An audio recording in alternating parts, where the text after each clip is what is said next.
ఎందుకంటే స్పేసులో ఉన్న పాజిటివ్ అనేటువంటి శక్తులకు మాత్రమే ఇక్కడ ఈ మానవాళి ఉన్నట్టు తెలియాలి. Thank you mister Sam. Chitti, ఆ విజువల్ ని కర్లియర్ మోడ్ లో ప్లే చేయి. Look at that. ఎమిటర్ నుంచి వచ్చే పాజిటివ్ సిగ్నల్స్ చూసి సెల్ ఫోన్స్ అన్ని భయపడుతున్నాయంటే వాటిల్లో ఉన్నది వాటి చేత చేయిస్తున్నది ఏదో ఒక నెగిటివ్ శక్తి. నెగిటివ్ శక్తి అంటే యు మీన్ వేరే గ్రహం నుంచా? Freeze it. కాదు, ఇది భూమి మీద ఉన్న ఏదో ఒక నెగిటివ్ శక్తి.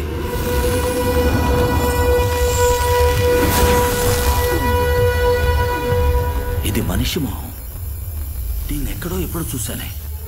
వెన్నెల, తిరుకలగుండలో రీసెంట్ గా జరిగిన అన్ని అబ్నార్మల్ ఈవెంట్స్ నాకు కావాలి. ముఖ్యంగా చనిపోయిన వారి అన్ని డీటెయిల్స్ ఇమీడియట్ గా కావాలి. యాసం. డాక్టర్, ఇది ఆ స్పేస్ రీసెర్చ్ సెంటర్ లో చూసిన ఎమిటర్ లాగా ఉంది. ఎగ్జాక్ట్లీ. ఏం చేయబోతున్నారు? నీకే అర్థమై ఉంటుంది, నువ్వే చెప్పు. ఆ సెల్ సముదాయాన్ని నడిపిస్తున్నది ఒక మనిషి యొక్క నెగిటివ్ శక్తి అయితే ఇప్పుడు దానికి శరీరం లేదు, కానీ మనిషి చుట్టూ ఉండే ఆరా మాత్రం ఉంటుంది. ఆరా అంటే? మనిషి శరీరంలో ఉన్న కణాలన్నీ న్యూట్రాన్స్ ఎలక్ట్రాన్స్ కలయికతో తయారైనవి. వాటి నుంచి వెలువడే మైక్రోఫోటాన్ అనే అతి సూక్ష్మ కాంతి రేణువులతో కూడుకున్నదే ఆరా. అది శరీరం చుట్టూ కంటికి కనపడని థిన్ లేయర్ గా ఎప్పుడూ ఉంటుంది. బతుకున్న వారి యొక్క ఆరా పాజిటివ్ గా ఛార్జ్ అయి ఉంటుంది, చనిపోయిన వారి ఆరా నెగిటివ్ గా ఛార్జ్ అయి ఉంటుంది. ఆ నెగిటివ్ ఛార్జ్ ని మనం అంతం చేయాలి. అందుకు ఒకటే దారి, దానికన్నా పవర్ఫుల్ అయిన పాజిటివ్ ఛార్జ్ ని దాని వైపు పంపి దాన్ని న్యూట్రలైజ్ చేయటమే. అంటే చనిపోయిన వారి ఆరాలో ఉండేది మైక్రోఫోటాన్ మైనస్, మనం పంపేది మైక్రోఫోటాన్ ప్లస్. ప్లస్ మైనస్ కలిస్తే zero. Am I right doctor? Exactly Chitti. దానికోసమే ఈ ఫోటోన్ సింథసైజర్. ఇది మైక్రోఫోటాన్ ప్లస్ ని జనరేట్ చేస్తుంది. సి, స్పేస్ రీసెర్చ్ సెంటర్ పంపే అదే పాజిటివ్ కిరణాన్ని ఇందులో క్రియేట్ చేశాను. మనిషికి తెలిసిన నెగిటివ్ ఎనర్జీస్ అన్నిటికన్నా 10 రెట్లు స్ట్రాంగ్ గా ఉంటుంది. దీంతో తప్పకుండా మనం ఆ నెగిటివ్ ఎనర్జీని న్యూట్రలైజ్ చేయగలుగుతాం. Wow, great. బాస్, మీరు అడిగిన డీటెయిల్స్ రెడీ. తిరుకడకుండ్రం ఏరియాలో గత సంవత్సరంలో చనిపోయింది 73 మంది. అందులో 18 మంది అన్యాచురల్ డెత్, 2 హత్యలు, 4 సూసైడ్స్. ఇందులో ఎవరి చావుకైనా సెల్ ఫోన్ తో సంబంధం ఉందా? ఒకడు సెల్ ఫోన్ మాట్లాడుతూ లారీ డ్రైవ్ చేస్తూ యాక్సిడెంట్ అయి చనిపోయాడు. సెల్ ఫోన్ లో తన అశ్లీల ఫొటోస్ వస్తున్నాయని ఒక అమ్మాయి పాయిజన్ తాగి చనిపోయింది. ఇంకొకడు సెల్ ఫోన్ టవర్ లోనే ఉరేసుకొని చనిపోయాడు. Date April 7th. ఆ మరునాడి సెల్ ఫోన్ అన్ని కనపడకుండా పోవటం మొదలైంది. ఓ మై గాడ్, ఇప్పుడు నా మైండ్కి అంతా క్లియర్ అవుతున్నట్టుంది. చిటి, దీన్ని ఇమీడియట్ గా ఏఐఆర్డి బస్ లో ఇన్స్టాల్ చేయి. మనం తిరుకలగుండ్రం వెళ్తున్నాం.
Doctor, we got it. Phones అన్ని ఇక్కడే ఉన్నాయి. వెన్నెల, బస్సుని ఇంటి వెనక్కి తీసుకురా.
Fix the cryostat, quick!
Nice DP.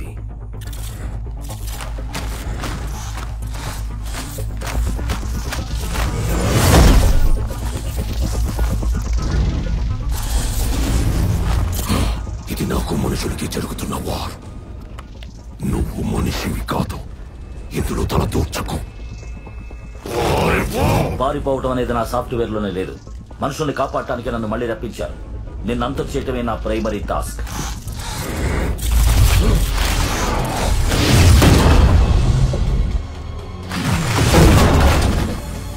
Pakshiraja, మనుషుల మీద ఎందుకు నీకింత కోపం?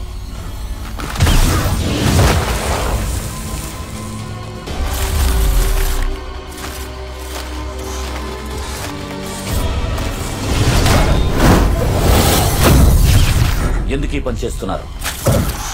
మీకేం కావాలి?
ఇది పైడ్ కుక్కో. దీని బయోలాజికల్ నేమ్ జాకోబిన్ కుక్కో. నార్త్ ఇండియాలో ఇది వచ్చిన తర్వాతే ఋతుపవనాలు మొదలవుతాయి. ఇది రాలేదనుకో, ఆ సంవత్సరం వానే పడదు. ఈనాటి వరకు దీని మర్మం ఏంటో ఎవ్వరికీ తెలీదు. మన పురాణాల్లో కూడా దీనికి వరుణ పక్షి అని పేరుంది. నువ్వు దీని గురించి రీసెర్చ్ చేయి. Sure sir. వావ్ సార్, మీ ఫోటో కవర్ పేజీలో వచ్చింది. అది ఓ సంవత్సరం క్రితం వచ్చింది. సార్, మీకు పక్షుల మీద ఇంట్రెస్ట్ ఎలా కలిగింది? నిజం చెప్పాలంటే పక్షులకి నేనంటే ఇష్టం. నేను పుట్టినప్పుడు నాకు శ్వాస ఆడలేదు. ఒళ్ళంతా నీలంగా మారిపోయింది.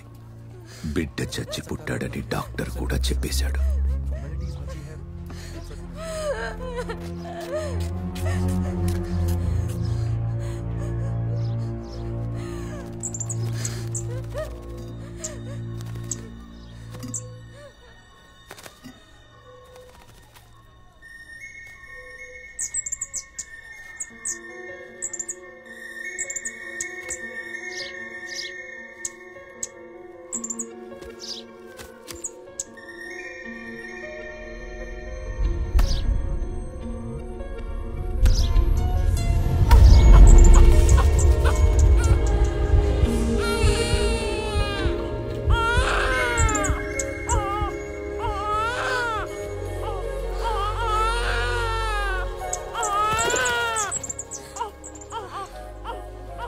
అదే మాయో నేను చెప్పలేను గాని అందరూ దాన్ని ఓ పెద్ద మిరాకిల్ అన్నారు.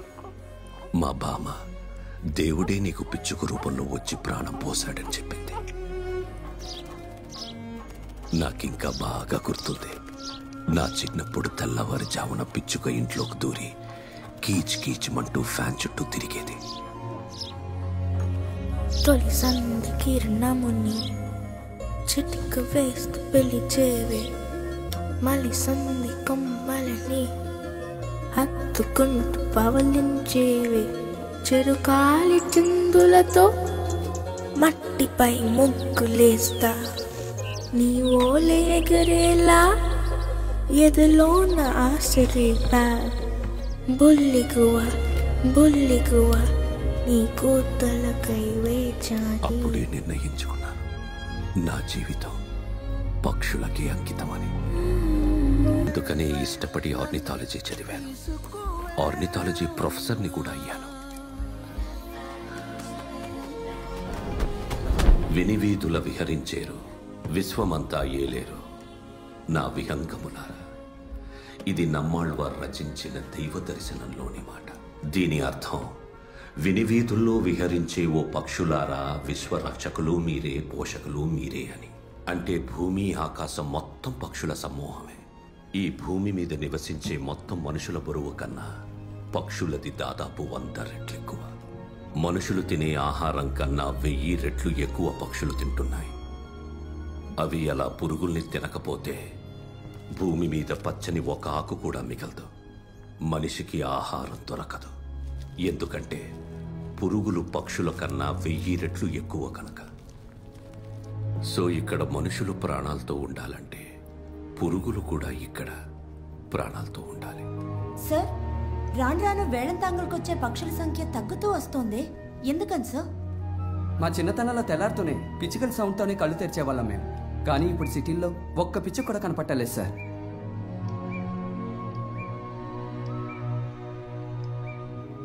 (1996లోనే ఇండియాకి సెల్ ఫోన్ పరిచయం కాబడింది. దాని తర్వాతే పక్షుల సంఖ్య అలా తగ్గుతూ వచ్చింది. ముఖ్యంగా పిచ్చుకలు.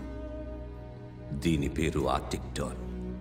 కేవలం 50 గ్రాములు బరువున్న ఈ చిన్న పక్షి ఆర్టిక్ ప్రదేశం నుంచి బయలుదేరి ప్రతి సంవత్సరం 12,000 కిలోమీటర్ల దూరంలో ఉన్న మన వేడంతాంగల్ సరస్సుకు వచ్చి తిరిగి వెళ్తున్నాయి.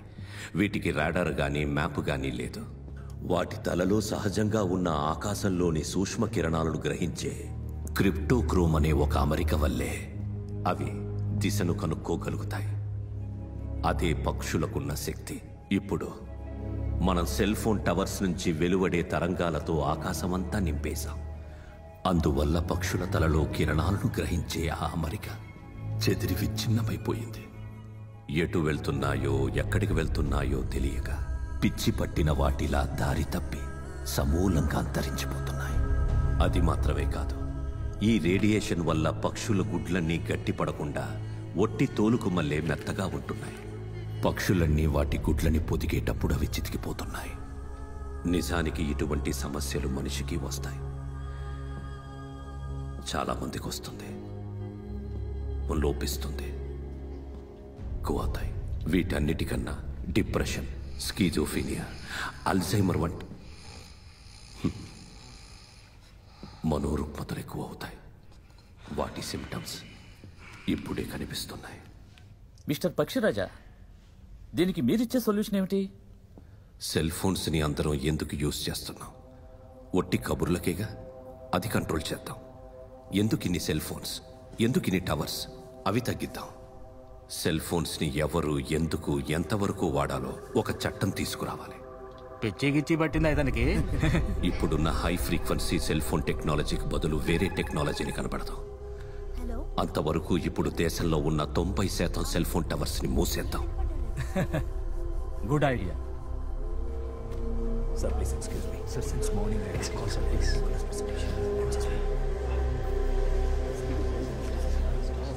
Save bird, save earth. Save bird, save earth. Don't kill, don't kill. Don't kill birds. Save bird, save earth. Save bird, save earth. Don't kill, don't kill. Don't kill birds. Stop. Save bird, save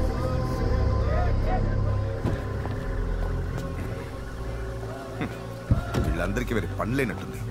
పొద్దున్నే కుక్క, పిల్లి, కాకి, పిచ్చికలకు వక్కల తప్పుచుకుని అట్టలు పట్టుకుని వచ్చేశారు. తరిమి కొట్టకపోయా వెళ్ళనంటున్నారు సార్.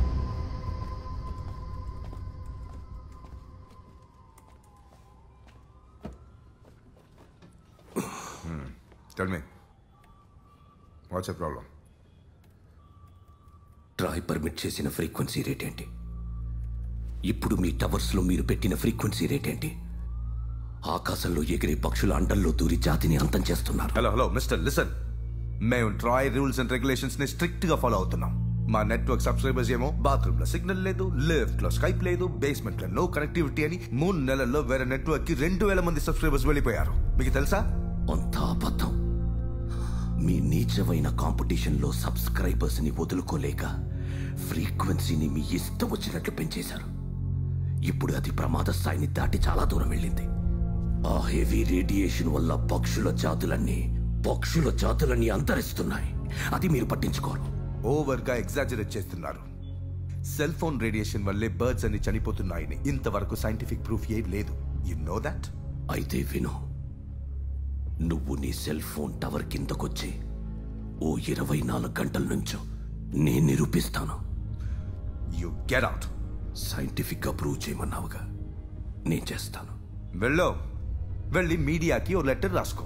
బోర్డ్స్ పట్టుకుని నడి వీధిలో నుంచో. I don't care. Out. I said get out. Nonsense.